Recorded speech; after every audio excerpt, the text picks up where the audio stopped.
যেন এক জন্মের কিছুদিন, আর যেজন আমার গৌর গোবিন্দের,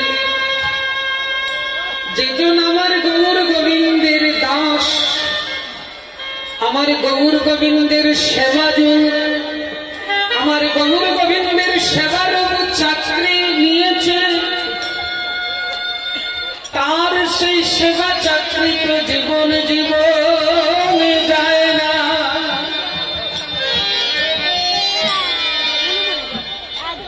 তাহলে দেখুন, যেখানে হরিনাম সংকীর্তন হয় সেখানে ভগবানও ছুটে আসে ভক্ত সঙ্গ ভক্ত করা।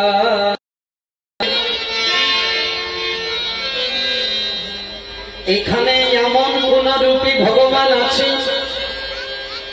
অবশ্যই, কেননা ভগবান কথা দিয়েছে, নাহং তিষ্ঠামি বৈকুণ্ঠে যোগিনাং হৃদয়েন চ মদ ভক্তা যত্র গায়ন্তি তত্র তিষ্ঠামি নারদ। আমি বৈকুণ্ঠেও থাকি না, যোগীদের হৃদয়েও থাকি না, আমার ভক্তগণ একত্রিত হয়ে যেখানে যেখানে আমার কীর্তন করে সেখানে সেখানে আমি বিরাজমান থাকি।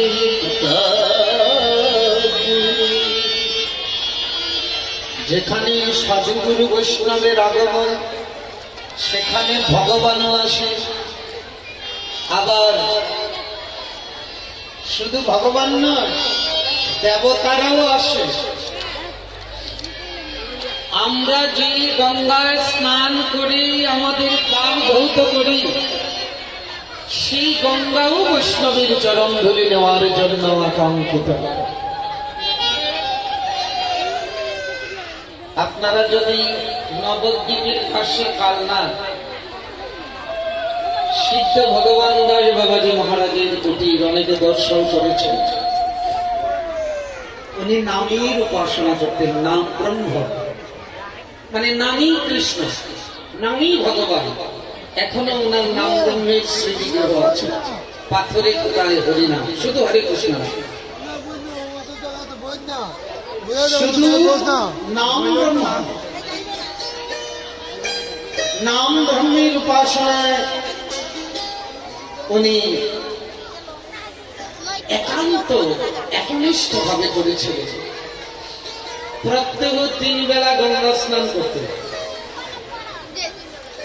3 বেলা গঙ্গা স্নান করতেন প্রত্যেক, সকালে, দুপুরে, সন্ধ্যা।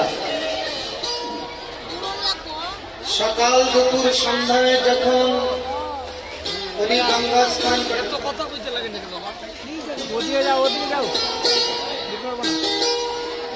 গঙ্গা স্নান যখন করতেন, কত আর করতে পারে, শরীর তো বৃদ্ধ হয় না, শরীর বৃদ্ধ হয়, জোর কম হয়ে আসে। একদিন সন্ধ্যাবেলা গঙ্গা স্নানে গিয়ে গঙ্গা মাকে প্রণাম করে বলেছে, হে মা গঙ্গে, আমার শরীরে আর এখন আগের মতো ক্ষমতা নেই, 3 বেলা যে গঙ্গার তীরে এসে স্নান করব সেই ক্ষমতা আমি হারিয়ে ফেলেছি। মা, আজকে এই শেষের প্রণামটা তোমাকে করে যাব।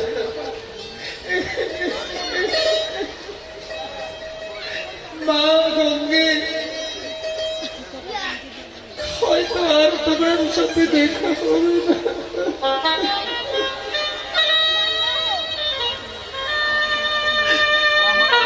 আমার শরীর অচল,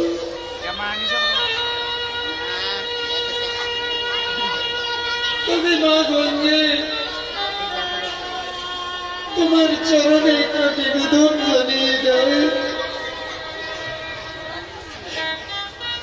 আমার যদি পৃথিবীতে জন্ম হয়,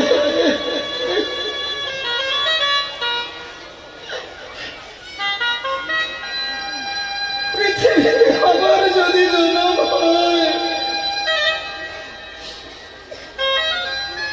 তাহলে যেন এই গঙ্গার তীরে তোমার তীরে আমার জনম হয়, যেন প্রতিদিন তোমার জলে স্নান করতে পারি।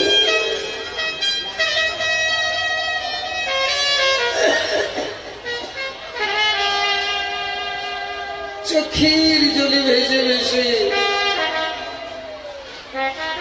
গঙ্গা মাকে প্রণাম নিবেদন জানিয়ে চলে এসেছে।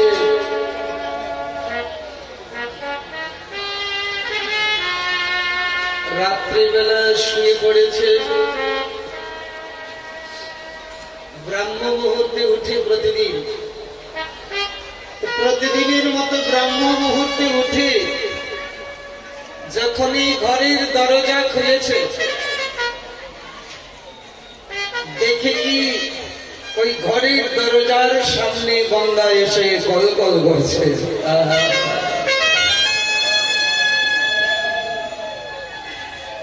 গঙ্গা ভাবছে তুমি আমার কাছে আসতে পারবে না, তো কি হয়েছে, আমি তো তোমার কাছে যেতে পারবো, কেননা তোমার মতো বৈষ্ণব যদি আমার জলে স্নান না করে তাহলে আমি কি করে সুস্থ হব।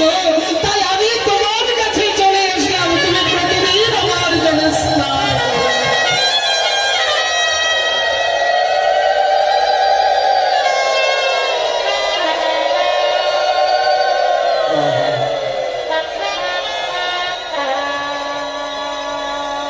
দেখুন এখন পর্যন্ত মানে গঙ্গা মাটির নিচে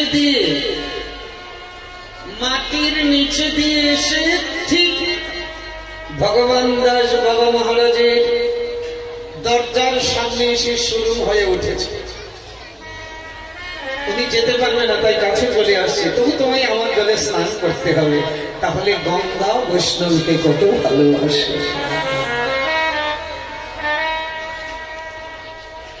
তাহলে এখানে যে সাধুগুরু বৈষ্ণব, তাহলে স্নানটাকে সাধারণ স্নান?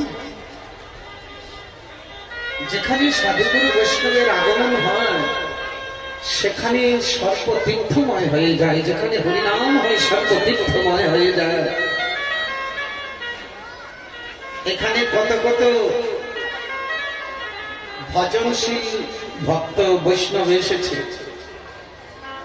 আমার মতন মাথা মুন্ডন টিকি রাখা নাই, কিন্তু ঘরে বসে অনেক ভজন করে এখানে এমন এমন ভক্ত এসেছে, মানে এ দাসের থেকে অনেক বেশি ভজন করে।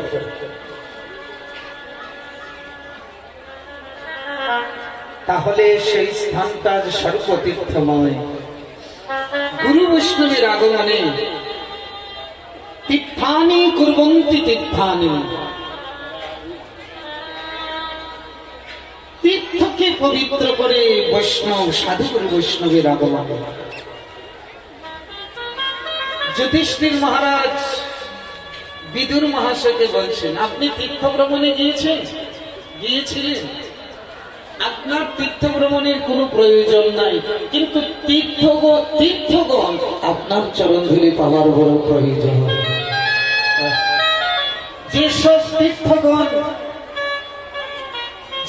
তীর্থগণ পাপী অত্যাচারী উলসিত হয়ে আছে, তীর্থের তীর্থত্ব লুপ্ত হয়ে গেছে, সেই সব তীর্থ অপেক্ষা করে বসে থাকে কখন একজন সাধুগুরু বৈষ্ণব আসবে, কখন একজন কৃষ্ণ ভক্তের চরণ ধুলা পাবো, আমি আমার ধারণ করব।